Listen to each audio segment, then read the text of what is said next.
Hello my dear friends and students, welcome to English Max. कैसे हैं आप लोग? आई होप कि सब लोग सकुशल होंगे, ठीक होंगे, स्वस्थ होंगे, मस्त होंगे और पढ़ाई खूब बढ़िया चल रही होगी। तो इस समय हम लोग कर रहे हैं एमटीएस का प्रीवियस पेपर। एमटीएस 2022 चल रहा है और ख़त्म ही होने वाला है, ज़्यादा नहीं बचा है। हम लोग इस समय तो 16 जून का पेपर आज शुरू कर रहे हैं। कल 15 जून का थर्ड वाला शिफ्ट ख़त्म हुआ था। आज 16 जून का फर्स्ट शिफ्ट शुरू करने जा रहे हैं। इसके पहले मई वाला पूरा ख़त्म किया था और 2021 के अलावा 22, 21 और 23 ये हो चुका है। 22 अभी चल ही रहा है।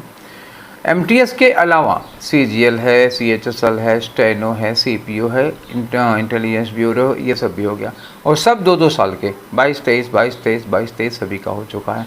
अभी प्री पूरा करा दिया हूँ, मेंस अभी नहीं कराया हूँ। अब ये एमटीएस ख़त्म हो जाए तो फिर शुरू करता हूँ मेंस पे, ठीक है।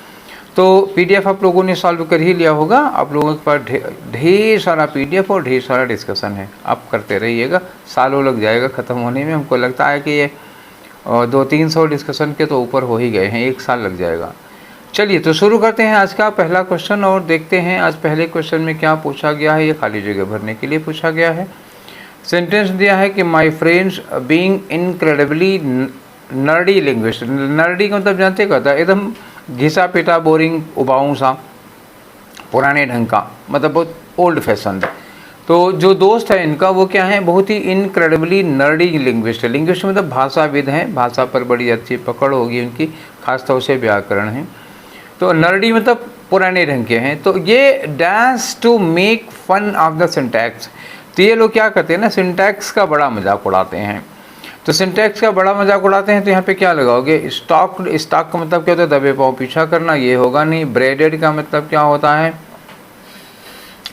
बालों में लट बनाती हैं लड़कियाँ, ये बाल होते हैं, ये दो चार इधर लटका लेती है, तो उसी के जो बालों की लट होती है उसी को कहा जाता है ब्रेड, ठीक है। ट्रेड व्यापार करने के लिए आएगा नहीं, यहाँ डिसाइडेड होगा।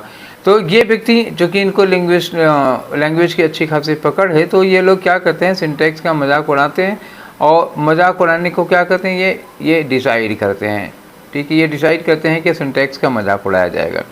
तो ये डिसाइडेड ही सबसे ज़्यादा सूटेबल है यहाँ पे वर्ड, क्योंकि देखो भाषा में स्टॉक्ड आएगा नहीं और ना तो ब्रेडेड आएगा ना ट्रेडेड आएगा। तो अब चूँकि लिंग्विस्ट हैं तो भाषा का मजाक उड़ाने के लिए डिसाइड किया होगा इन्होंने, तो डिसाइडेड यहाँ पे सूटेबल लगेगा, ठीक है। चलो आगे वाला हम चलते हैं। क्वेश्चन नंबर 2 में देखो क्या करना है, वही नो इम्प्रूवमेंट दिख रहा है यहाँ पे। एक ऑप्शन में क्या दिखा? नो इम्प्रूवमेंट, ठीक है। ये ऑप्शन है नो इम्प्रूवमेंट का और ये अंडरलाइन किया हुआ है। तो देखते हैं कि यहाँ पे जहाँ अंडरलाइन किया है यहाँ कोई ग्रामेटिकल मिस्टेक है क्या। ही टीचेज, टीचेज जो है वर्ब में एस लगा हुआ है, ही के साथ वर्ब में एस लगता ही है, ठीक है। ही टीचेज मी ऑब्जेक्टिव है, ये भी सही है। अलजेब्रिक नहीं होता जी, अलजेब्रा होता है, ठीक है ना। यही एक इसमें गड़बड़ी नज़र आ रही है। अलजेब्रिक जो होता है ना एडजेक्टिव हो जाएगा, जबकि यहाँ एंड के बाद ज्योमेट्री लिखा हुआ है। तो ज्योमेट्री क्या है? नाउन है और अलजेब्रा भी हमको नाउन के रूप में चाहिए। गलती इसमें जो है वो केवल अलजेब्रिक की है और नहीं दिक्कत है कोई। तो ही टॉट आई, अब देखो यहाँ टॉट वर्ब हो गया ना, तो वर्ब के बाद ये आई नहीं होता ना, मी होता तो ठीक हो जाता, मतलब मी, ये गलत हो गया। और taught me algebra, taught verb की सेकंड फॉर्म हो गई, चलेगा। और यहाँ पे ऑब्जेक्टिव हो गया और ये अलजेब्रा लिखा हुआ, तो तीसरा वाला एकदम से ठीक है।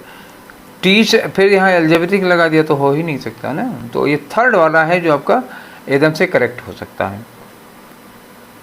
थर्ड में आ जाओ, इनकरेक्टली स्पेल्ड वर्ड बताओ। इनकरेक्टली ध्यान रखना, अब यहाँ के ग्रेटर लिखा हुआ है, भाई देखो ग्रेट की स्पेलिंग क्या होती है? GREAT, ये ग्रेट होता है। कॉम्परेटिव डिग्री बनाओगे तो ER लग जाएगा, ग्रेटर होता है, तो ये गलत हो गया आपका। अब जो गलत हुआ है वही आंसर होगा। फ्रेम की स्पेलिंग सही है, डिक्रीज की सही है, रॉकिंग की सही है, तो फर्स्ट वाला आपका आंसर होगा। आगे चलते हैं क्वेश्चन नंबर 4 में।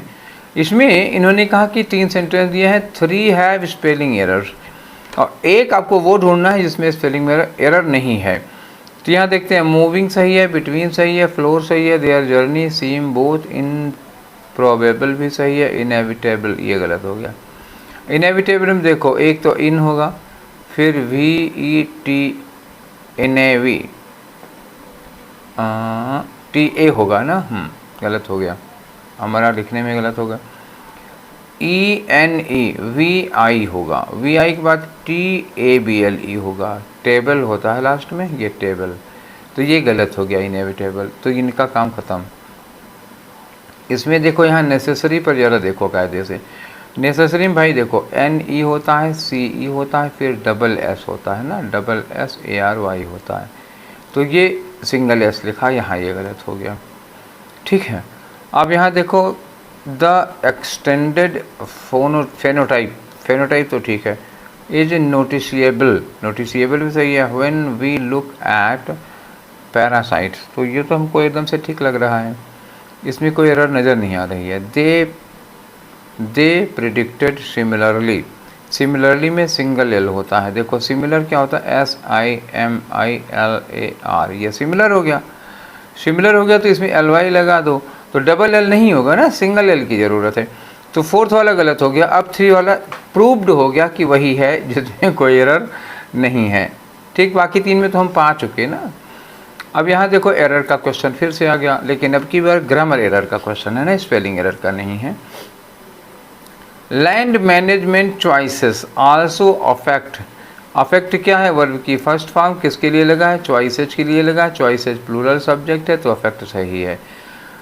Affect the amount of carbon stored on trees, अच्छा जो कार्बन स्टोर होता है वो पेड़ों पर होगा कि पेड़ों में होता है, भाई देखो पेड़ों के ऊपर नहीं होता ना, जैसे मान लो ये आपका पेड़ है तो कार्बन क्या होगा, कार्बन यहाँ पे इकट्ठा होगा, ये जो पेड़ का तना है, टहनी है, पत्ती है, उसमें कार्बन इकट्ठा होगा, जब ये ग्लूकोज बनाएंगे तो उसमें कार्बन इकट्ठा होता है ना, तो पेड़ों में कार्बन इकट्ठा होता है, ऑन नहीं, तो क्या होगा, कार्बन स्टोर्ड इन ट्रीज, ना कि कार्बन स्टोर्ड ऑन ट्रीज, है कि नहीं।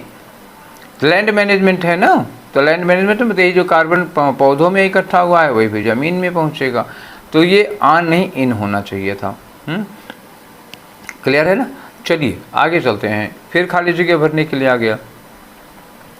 Indonesian police fired warning shot, Indonesia के पुलिस ने वार्निंग शॉट फायर किए। वार्निंग शॉट मतलब क्या होता है, चेतावनी देखने के लिए हवा में फायर किया जाता है, किसी आदमी पर नहीं, तो इन्होंने वार्निंग शॉट फायर किए, टीयर गैस छोड़े, वाटर कैनन चलाया, टू ट्राई एंड। अब देखो ये एंड लगा हुआ है ना, तो एंड के पहले कौन सी वर्ब लगी है, ट्राई, तो एंड के बाद भी क्या होगा, ऐसी ही कोई वर्ब, मतलब वर्ब की फर्स्ट फॉर्म लगानी है हमको। डेलिमिट, देखो डेलिमिट का क्या मतलब होता है, डेलिमिट 2 वर्ड से बना है, एक होता है डिटरमिन और दूसरा है लिमिट। तो डेलिमिट का मतलब होता है किसी के लिमिट को आप डिटरमिन कर रहे हो। एक झटके में गलत हो जाती है स्पेलिंग, एल को हमने काट दिया। टू डिटरमिन द लिमिट का मतलब क्या होता है, आपकी सीमा निर्धारित करता है ना, वो डेलिमिट होता है। और डेलिटेरियस का मतलब होता है हार्मफुल, कोई चीज़ जो हमारे लिए, आपके लिए या सेहत के लिए नुकसानदायक होती है, वो डेलिटेरियस हो गया। डिस्पर्स का मतलब होता है तितर बितर करने के लिए। हाँ, अब पुलिस है, आंसू गैस के गोले छोड़ रही है, वाटर कैनन चला रही है, इसका मतलब भीड़ को तितर बितर करने के लिए, तो डिस्पर्स करेक्ट आंसर हो जाएगा। अब एक आ गया डिस्क्रीट, तो इस डिस्क्रीट का मतलब क्या होता है, अलग, डिस्क्रीट का मतलब एकदम अलग, जबकि यहाँ पे अलग या तितर बितर करने के लिए लगाओगे तो ये डिस्पर्स ही सुटेबल ऑप्शन होगा। ठीक है, 7 नंबर में वही सब्स्टिट्यूट या रिप्लेस कर दे। अब यहाँ पे ब्रैकेटेड क्या, then got off on, then got off on a station, on a station नहीं होता, एट अ स्टेशन होता है। In the very heavy heart of London, the very heavy heart मतलब क्या हुआ, लंदन का जो दिल कहा जाता है वहाँ, वो एक स्टेशन। दे, अच्छा ये देन गॉट ऑफ क्या है, ये वर्ब हो गई, तो यहाँ पे क्या चाहिए था, सब्जेक्ट चाहिए था, सब्जेक्ट में दे होगा। They got off eight a station, हाँ स्टेशन के पहले एट लगता है, यहाँ लिखा they got off by the station, station के पहले बाई नहीं एट लगेगा। फिर यहाँ बात मैंने कही ना, ऑन नहीं होता, कोई आदमी ट्रेन वगैरह से उतरता है तो ट्रेन से उतरेगा तो स्टेशन पे ऐड द होगा, या स्टेशन की छत पे उतरेगा जाके ट्रेन से, तो ऑन नहीं हो सकता ना ट्रेन से, मतलब you can not gate of on a station from a train. Sorry, helicopter से उतरे हो तो भले उतरे होगे। ठीक है, तो आंसर कौन सा होगा, फर्स्ट आंसर इज करेक्ट। 8 में आ जाओ, फिर से खाली जगह भरना है। देखो लिखा है they bought dash tickets instead of a sleepy looking guard, ठीक है ना। इन्होंने लिखा they bought dash tickets instead from a sleepy looking guard. तो अब वो टिकट खरीदे होंगे तो क्या होगा, उन्होंने दे बॉट देयर टिकट, अपने टिकट खरीदेंगे ना, तो यहाँ पे देयर लगना चाहिए। तो दे बॉट ये वाला देयर नहीं, देयर टिकट ये वाला लगेंगे, ठीक है ना। अब यहाँ टिकट्स नाउन है तो इसके पहले एडजेक्टिव चाहिए। एडजेक्टिव में क्या होगा, ये डेयर टिकट थोड़े होगा, टिकट कौन सा डेयर कर रहा है, ना डायर होगा, ठीक। नेक्स्ट आ जाओ 9 में आपको एप्रोप्रिएट साइनोनिम बताना है किसका, ये अंडरलाइन वर्ड का साइनोनिम। इन्होंने कहा स्प्रेडिंग फ्रॉम द पोर्ट्स, बंदरगाह से फैलना शुरू किए। पोर्ट कौन का, फोर्ट का नाम है फॉर्मोसन। टर्माइट्स दीमक हैं। Began a subterranean colonization of country. ओहो, सबटेरेनियन मतलब होता है ना के नीचे, के नीचे नीचे, तो के नीचे के लिए क्या होगा, अंडरग्राउंड, ठीक है। टेरेस्ट्रियल मतलब स्थल खंड पे, और ओवर्ट का मतलब क्या होता है, एकदम से ओपन, नॉट सीक्रेट, खुलेआम। और सबक्यूटेनियस मतलब जो हमारी स्किन होती है, क्यूटेनाइन जो स्किन होती है हमारी, ये स्किन, इस स्किन के नीचे की पोर्शन को कहते हैं सबक्यूटेनियस, ठीक है। बायो पढ़े होगे तो जानते ही होगा सबक्यूटेनियस क्या होता है, ओवर्ट ओपन होता है। तो अंडरग्राउंड दीमक क्या होते हैं ना, अंडरग्राउंड पूरी कॉलोनी बना लेते हैं। कॉलोनी मतलब जो दीमकों का घर होता है उसको कॉलोनी कहते हैं। तो अंडरग्राउंड कॉलोनी बना दिया इन्होंने पुल के नीचे, ठीक है। चलो नेक्स्ट क्वेश्चन पे आ जाओ। अगला क्वेश्चन है इडियम की मीनिंग बताओ आप। Add fuel to fire. Add fuel to fire का मतलब क्या, फायर मतलब आग हो गई, उसमें फ्यूल मतलब क्या होगा, आग में घी डालना। आग में पेट्रोल डालो तब भी वही बात होगी। तो इसका मतलब क्या होता है कि कोई सिचुएशन बड़ी ख़राब है, उस ख़राब सिचुएशन को और बदतर कर देना। जैसे मान लो सड़क टूटी हुई थी, उसी में बारिश हो गई, तो बारिश ने सड़क की हालत जो है वो बद से बदतर कर दी, मतलब और ख़राब कर दी। चलो ढूंढते हैं यहाँ पे। A mistake made in something you are trying to ना make an argument or bad situation worse. हाँ, एक बैड सिचुएशन को हम वर्स कर देते हैं, बद से बदतर कर देते हैं, यही होगा add fuel to fire. Having to start all over again, ये फिर से शुरू करने वाली बात नहीं है। व्हेन एन अटेम्प्ट फेल्स, जब कोई अटेम्प्ट फेल हो जाता है, it's time to start all over again, ये भी नहीं होगा, ठीक है। ऐड फ्यूल टू फायर मतलब होता है आग में घी डालने का काम करना, स्थिति को बस से बदतर बना देना। 11 नंबर पे क्या है, आपको फिर से एंटोनियम बताना है। किसका एंटोनियम बताना है, ग्लैमर का। और ग्लैमर का मतलब क्या होता है, एकदम चकाचौंध, सक्सेस।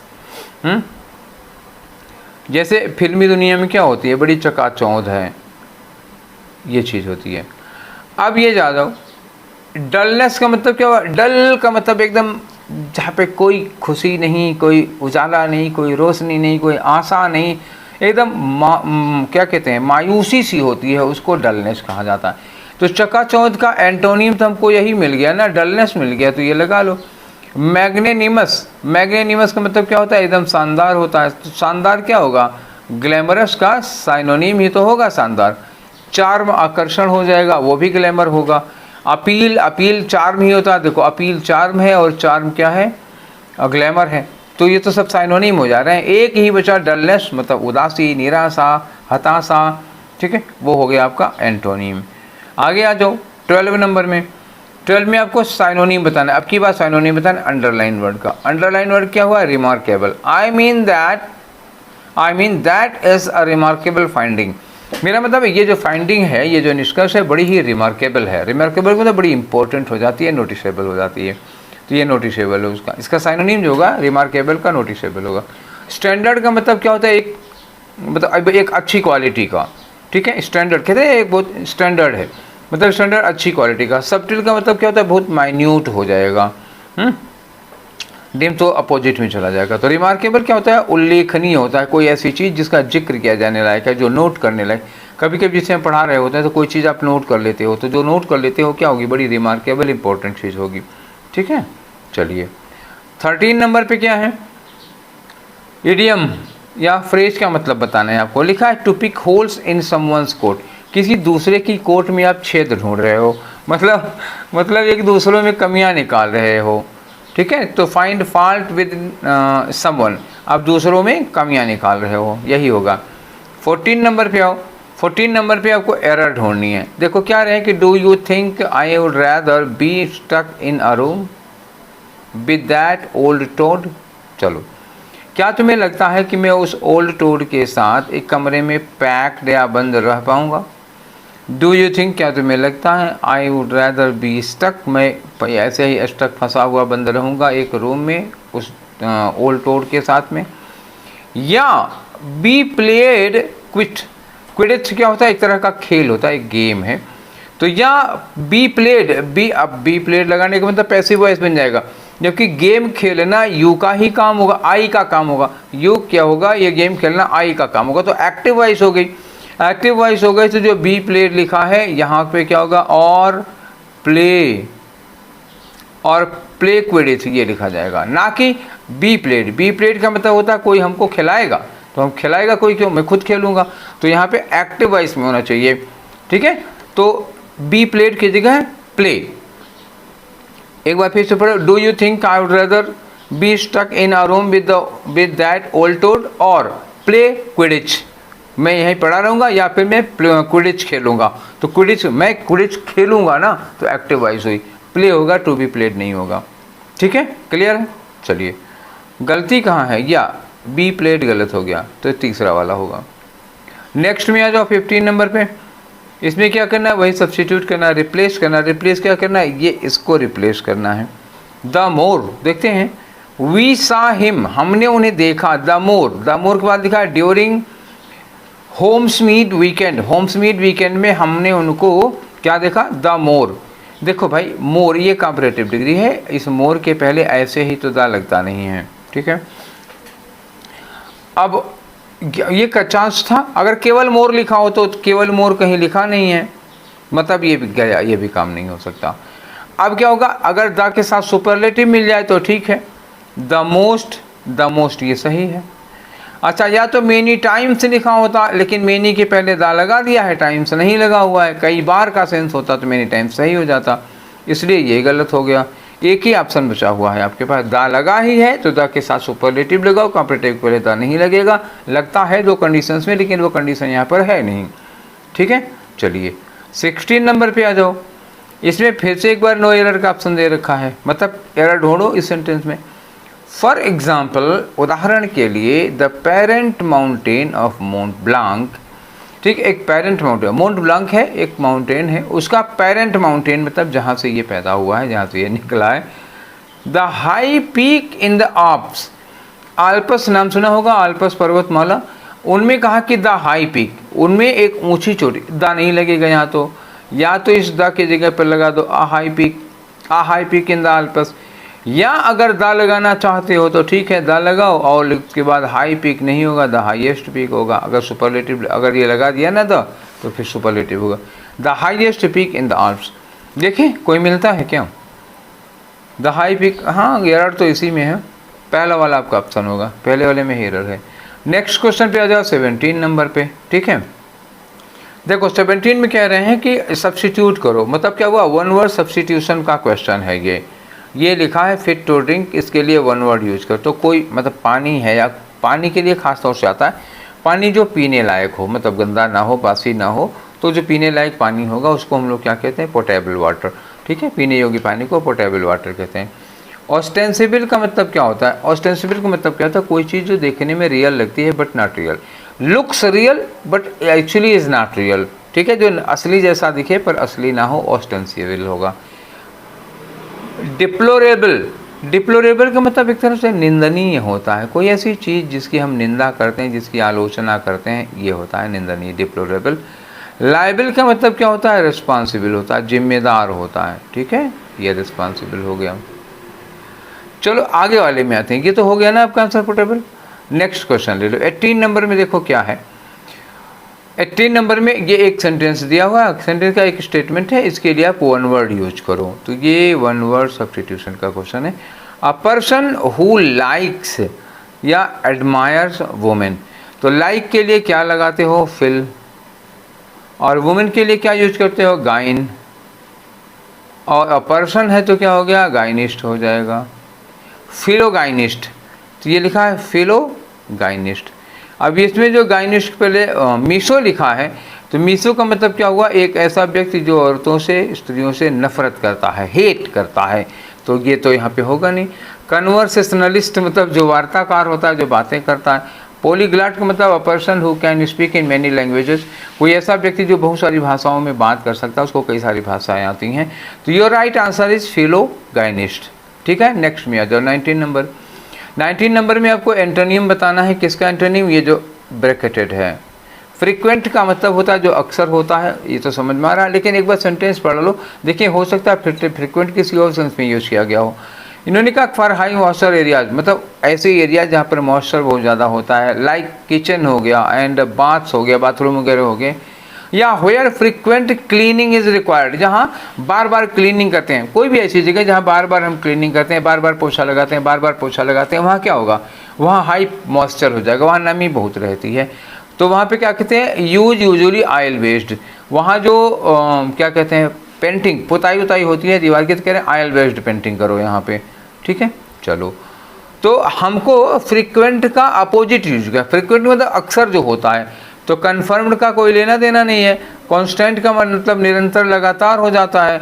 सेल्डम का मतलब होता है शायद ही कभी, तो फ्रीक्वेंट का अपोजिट क्या हो जाएगा, सेल्डम हो जाएगा। डॉडल का मतलब क्या होता है, जैसे मतलब छोटे बच्चे नहीं, जैसे कभी आप कहीं जा रहे हो और 5 मिनट का रास्ता हो, जहाँ जाना हो वहाँ 5 मिनट का रास्ता हो, आप 7 बजे चौराहे पर उतर गए, 7:30 का प्रोग्राम है, आधा घंटा बाकी है, 5 मिनट का रास्ता है, तो आप 5 मिनट के रास्ते को अगर 25 मिनट में चलते हैं तो उसी को कहते हैं डॉडल। अब समझ गए हो कि कैसे चलेंगे यहाँ पे। ठीक है, नेक्स्ट क्वेश्चन करूँ, कभी कभी ऐसे रहस्य रहने देना चाहिए। नेक्स्ट क्वेश्चन है, ये खाली जगह भरने के लिए, देखो, निकल या brass can cause an allergic reaction. Nickel और ब्रास मिलकर के आपके अंदर एक एलर्जिक रिएक्शन कर सकते हैं, डैश विद ह्यूमन स्किन। ठीक है ना, डैश विद ह्यूमन स्किन, यहाँ लिखा इन और यहाँ लिखा विद, पहले इन बाद में विद, इन पैरेलल विद हो ही नहीं सकता, इन कॉन्टैक्ट विद ये हो सकता है, in contact with, in accordance with ये भी हो सकता है, लेकिन अब इन सरफेस विद नहीं होगा, तो दो होता है, इन कॉन्टैक्ट विद या इन अकॉर्डेंस विद हो सकता है। इन्होंने कहा कि निकल या ब्रास अगर आपके शरीर के संपर्क में, आपकी स्किन के संपर्क में आते हैं तो वो एलर्जी पैदा कर सकते हैं, या निकल या ब्रास आपके स्किन के अकॉर्डिंग कैन कॉज एंड, मतलब आपकी स्किन के अनुरूप, आपकी स्किन के अकॉर्डिंग रिएक्शन करेंगे, नहीं, गलत हो गया। अगर आपकी स्किन के कांटेक्ट में आते हैं तब रिएक्शन करेंगे, तो यहाँ पे कांटेक्ट ज़्यादा सूटेबल है। हालांकि इन अकॉर्डेंस विद होता तो, लेकिन इन अकॉर्डेंस विद होता है अकॉर्डिंग टू, के अनुसार, जबकि यहाँ है निकल या ब्रास जब आपके शरीर की स्किन को छू जाएगा तब रिएक्शन करेगा, तो यहाँ कॉन्ट्रैक्ट लगाना होगा। ठीक है, second is your right answer. अब आते हैं 21 से लेकर के 25 तक। क्या करना है 21 से 25 में आपको पता है, एक पैराग्राफ है, छोटा सा नन्हा सा एकदम बच्चा पैराग्राफ है। ठीक है, और इसमें 5 खाली जगहें हैं, इन्हीं को भरना है। सुटेबल ऑप्शन आपको नीचे दिए हुए हैं। चलिए शुरू करते हैं इसको। पहले पढ़ना पड़ेगा, अ लाउड इकोइंग क्रैक, मतलब बहुत जोर से, और इकोइंग मतलब गूंज करने वाला, क्रैक मतलब एक तरह से चीख बहुत तेज से चलाने वाली। Broke the sleepy dash, sleepy dash मतलब माहौल वगैरह हो सकता है। लाइक अ गन शॉट, जैसे गोली चली हो ऐसे ही सब लोगों को चौंका दिया।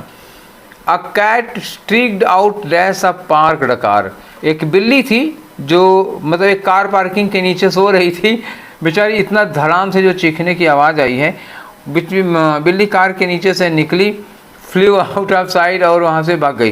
जैसे कहीं जानवर वानवर लेटे उटे होते हैं, अचानक कोई धड़ाम वड़ाम से कुछ होता है तो बेचारे वहाँ से उठ के भाग जाते हैं तुरंत। ठीक है, जान बचाने के लिए। श्रीक का मतलब हुआ एक चीख आई थी, श्रीक मतलब एक चीख, bellowed oath and the dash of braking dash came from Paula's living room, ये पावला के लिविंग रूम से आई थी। And as dash this was the signal Mansi had been waiting for, और ऐसा लग रहा था मानो कि मानसी इसी सिग्नल का वेट कर रही थी, इसी सिग्नल का इंतज़ार कर रही थी। किस काम के लिए यह नहीं दिया हुआ है, आप अपने मन से चाहे जो गेस लगा लो। ठीक है, तो स्लीपी क्या होगा, a loud echoing crack broke, एक बहुत जोर का इकोइंग गूंजता हुआ चीखने की आवाज, ब्रोक द स्लीपी, क्या ब्रोक द स्लीपी साइलेंस, यही होगा। ठीक है, एकदम नींद में साइलेंस था, सो रहा था, उसको इन्होंने इस आवाज़ ने जगा दिया। ब्लैकआउट मतलब अंधेरा होता है, यहाँ नहीं लगेगा। ठीक है, स्लीपी ब्लैकआउट नहीं होगा। और स्लीपी ब्लास्ट, ब्लास्ट मतलब विस्फोट, ये भी नहीं होगा। लल का मतलब क्या होता है? लोरी, लोरी मतलब क्या होता है? जो मम्मी लोग गाना सुना के सुलाती है। तो क्या होगा? Sleepy silence.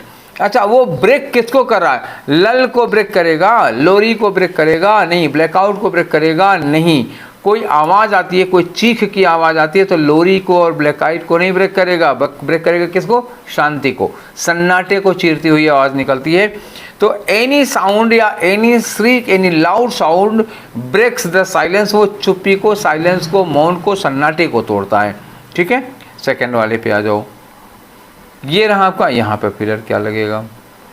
A cat streaked out dash a parked car, एक कार पार्क थी, उसी के नीचे से निकल के आती है। तो क्या होगा? फ्रॉम साइड अंडर तो नहीं होगा, फ्रॉम लगाओगे, फ्रॉम अंडर, ये ठीक है। ठीक है, तो उस मतलब नीचे से निकली है ना वो टेबल के। अब इसके बाद क्या होगा? सॉरी, टेबल नहीं है, कार है जी, कार के नीचे से निकली है। आगे लिखा एंड फ्लू आउटसाइड, वो भाग गई, अंधेरे में कहीं गुम हो गई डर के मारे। आश्रीक, ये चीख है, फिर एक चीख, bellowed oath and the dash of braking dash came from Paula's room. ठीक है, तो थर्ड नंबर पे आ जाओ। यहाँ पे तो आपको ऑप्शन मिला नहीं। थर्ड नंबर पे देखो क्या होगा? A shriek, a bellowed oath and the dash of braking dash. तो क्या होगा इसमें? 23 में क्या करोगे बोलो? And the dash of braking dash. तो चौथे पर कोई चीज़ टूटती है, अगर पाउला के लिविंग रूम से आती है। एक काम करें, आपको एक चौथा वाला मैं पहले देखूँ, क्योंकि थर्ड को भरने में 1 सेकेंड चौथे की हेल्प लगेगी। ब्रेकिंग डैश केम, ब्रेकिंग हार्ट नहीं, यहाँ किसी के दिल तोड़ने की आवाज़ तो नहीं आई है, इतनी तेज चीख दिल तोड़ने वाली नहीं है। एट्रोसिटी मतलब क्या होता है? क्रूरता। क्रूरता मतलब मर्सीलेसनेस, आपके अंदर दया नहीं है, ये भी तो यहाँ टूट नहीं रही, क्रूरता टूट नहीं रही होगी, ये नहीं होगा। टायर टूटेगा नहीं, ब्रेक नहीं होगा। बर्स्ट लिखा होता तो मैं मान लेता, टायर तो टायर भी नहीं है। क्या होगा? चाइना। अब इस चाइना का मतलब जानते क्या होता है? जैसे कप वगैरह नहीं होते हैं, चाइना, बोन चाइना के बने हुए कप होते हैं, या चीनी मिट्टी के, जो चीनी मिट्टी के बने होते हैं, प्लास्टर ऑफ पेरिस या इसके जो कप वगैरह नहीं देखे तो चमकीले चमकीले बने होते हैं, वही टूटने की आवाज़ आई थी। समझ गए? जब बिल्ली भागी वहाँ से, हो सकता है किसी की किचन में गई हो, पाउला के लिविंग रूम में गई हो, कोई कप वगैरह रखा होगा, गिरा नीचे, भन से चूर हो गया। तो यहाँ पर कप टूटने की आवाज़ आ रही है। कप या चाइना का कोई सामान, चीनी मिट्टी का बना हुआ कोई सामान, चौथे में आ गया। तो अगर सामान टूटा है तो हम क्या लगाएंगे यहाँ पे? तो साउंड होगा। ब्रेकिंग, ब्रेकिंग के बाद मान लो कप टूटा तो उसका and the sound of breaking the cup, ये हो गया। तो यहाँ पे क्या आएगा? साउंड आएगा। कोई मिट्टी की चीज़ टूटी है तो उसका उसकी वाइब्रेंट, उसका इंटैक्ट, उसका साउंड, उसका फ्लॉलेस, तो क्या होगा? साउंड आया फ्रॉम पाउला's रूम। ठीक है, चलिए। इंटैक्ट क्या चीज़ होती है, बता सकते हैं कि इंटैक्ट क्या होगा? इंटैक्ट का मतलब होता है एकदम साबुत, जो टूटा ना हो। और इसके पहले क्या हो गया है? तोड़ा है उसने, तो साबुत हो जाता है इंटैक्ट। ठीक, नेक्स्ट में आ जाओ 4 नंबर पे। 4 नंबर भर चुके हैं, अगले पे आ जाओ 5 नंबर पे। 5 नंबर पे क्या लगेगा? And as dash this was the signal Mansi had. And as, as के बाद क्या लगेगा? एज थ्रू लगेगा नहीं, एज लाइक, एज के बाद लाइक लगता नहीं है, एज थ्रू आउट नहीं लगेगा, एज दो लगता है। हाँ ठीक है, एज दो मतलब और ऐसा लगा मानो कि, मानो कि तो मानसी इसी सिग्नल का इंतजार कर रही थी। तो ये हो गए आपके 25 क्वेश्चंस, किसके? MTS 16 जून शिफ्ट फर्स्ट। ठीक है, तो ये सेशन आप लोगों को कैसा लगा अपनी राय दीजिएगा, और शाम को रात में 10 बजे हम लोग फिर आज लाइव मिलेंगे। और आज होगा हम लोगों का स्टेनो का पेपर डिस्कशन। और पेपर डिस्कशन में स्पेशली हम लोग इसमें क्या चल रहे हैं, क्रॉस टेस्ट कर रहे हैं। तो जिनका भी क्रॉस टेस्ट वीक हो, शाम को 10 बजे मिलते हैं live. Till then take care, thank you.